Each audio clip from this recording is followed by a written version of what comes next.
and Arms Elite. This is Coach Dub coming to you live from beautiful College Station, Texas, with your 12 Man Podcast. We got another interview coming your way today. This episode of your 12 Man Podcast is brought to you proudly by Aggie Land Outfitters. Since opening our first retail location in 1992, Aggie Land Outfitters has taken great pride in providing unique, high-quality Aggie apparel and gifts for our Aggie family. Let us take care of all your Texas A&M apparel needs.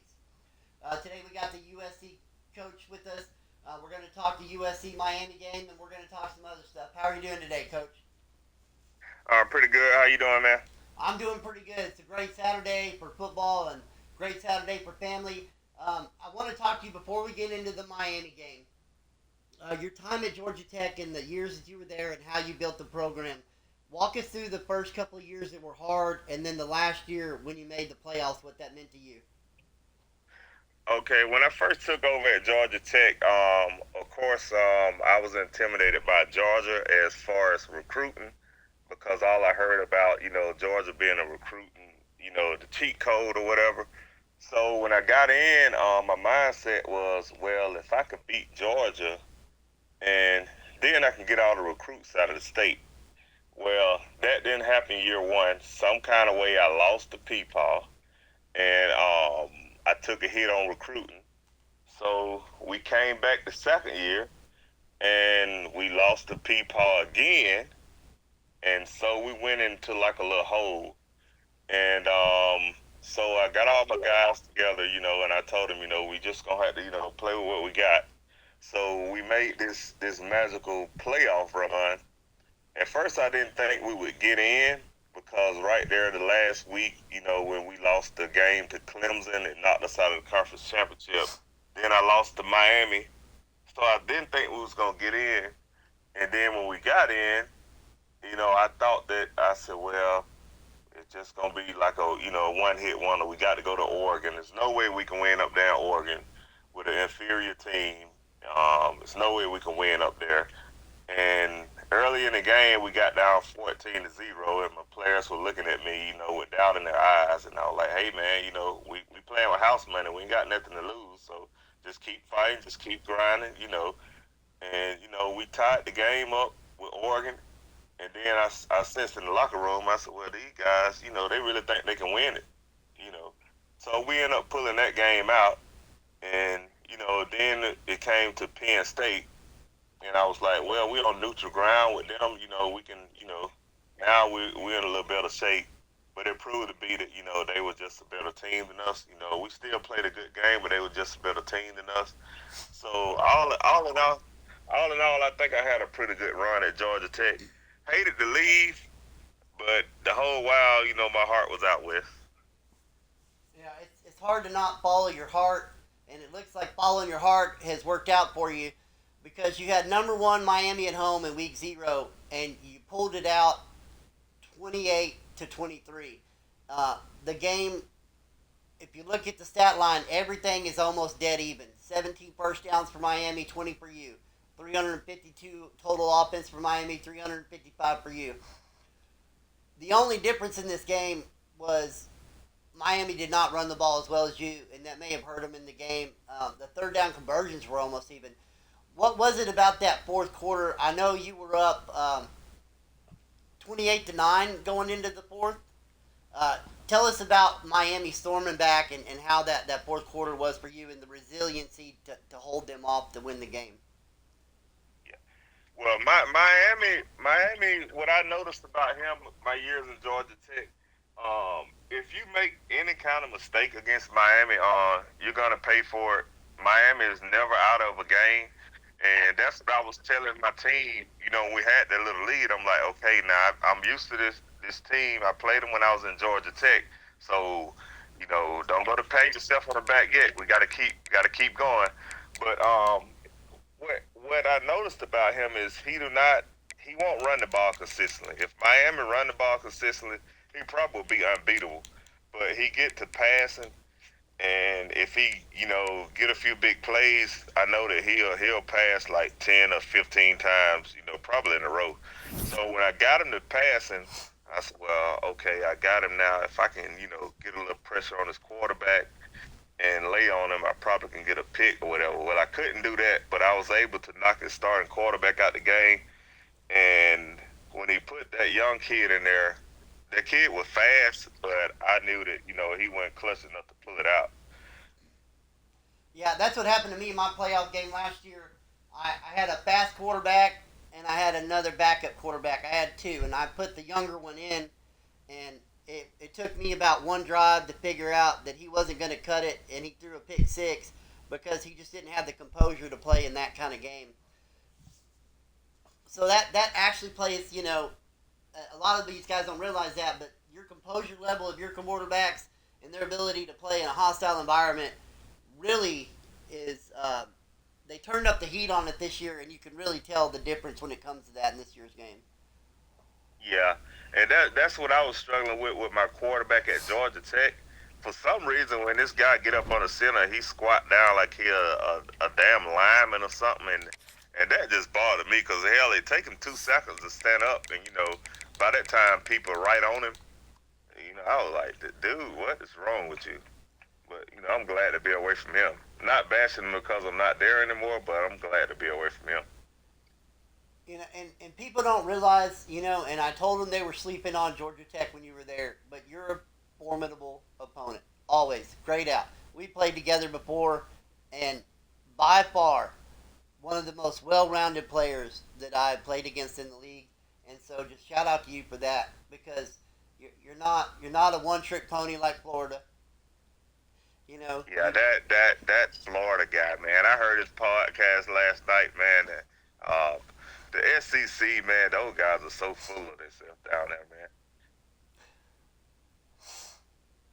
well, it is the SEC for a reason, but Yeah, I I, but I, I think we're I think the SEC living a little bit on the glory days. It was a proven fact by UCF coming in and they knocking off the top dog their first game, and then with me in Miami, and I think the SEC is just a little overrated this year, man. Well, we'll see what pans out there, because they're gonna have some tough outs. That's a stacked conference. Whether they're as good as other people or as good as the Big Ten, they are definitely stacked in that conference from top to bottom. All right, so we want to talk about your quarterback. Do you know how to pronounce his last name? No, I just call him QB1, man. That's what we call him out here. I think I finally got it down. Saga It, Polutelli. I think that's it. Saga Polutelli. I think that's how you pronounce his last name.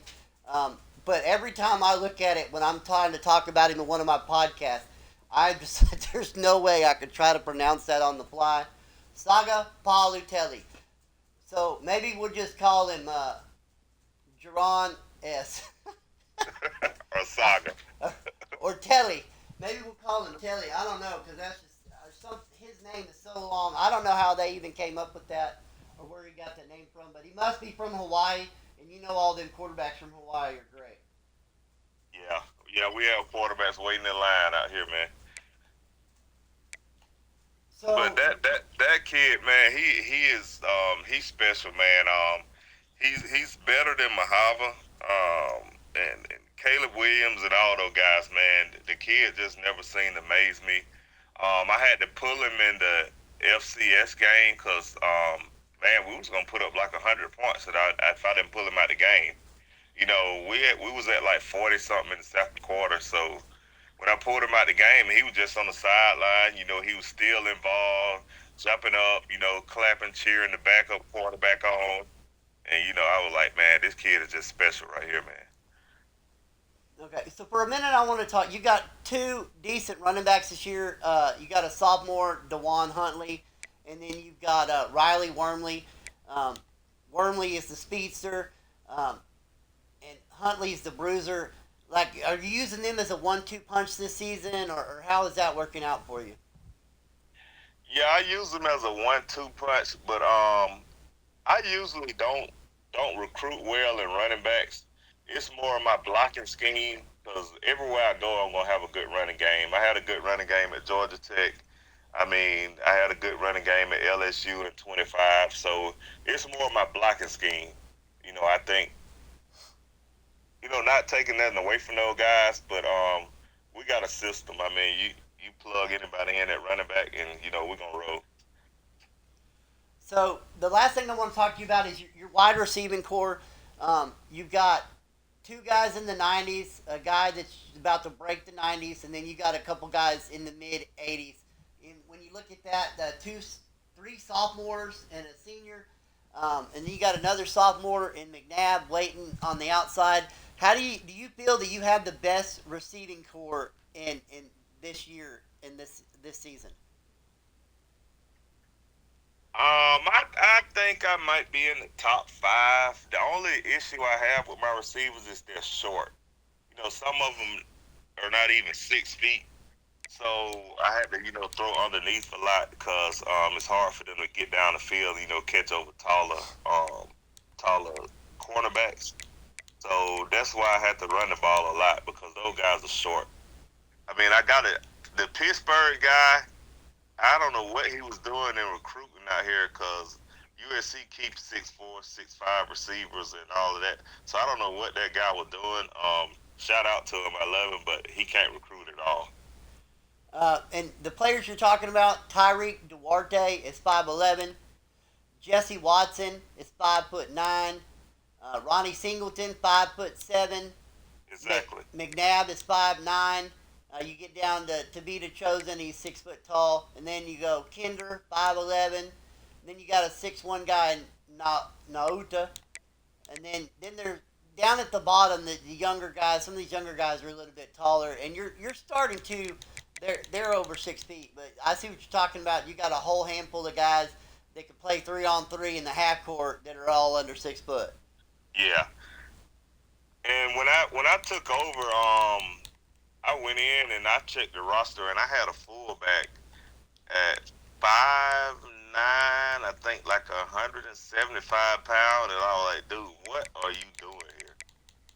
So we already know that whoever got Pittsburgh on the schedule, man, that's a free win right there. Cause that guy don't know what he doing. Okay, so first, I also said that was the last question, but where do you feel like your strength on defense is this season?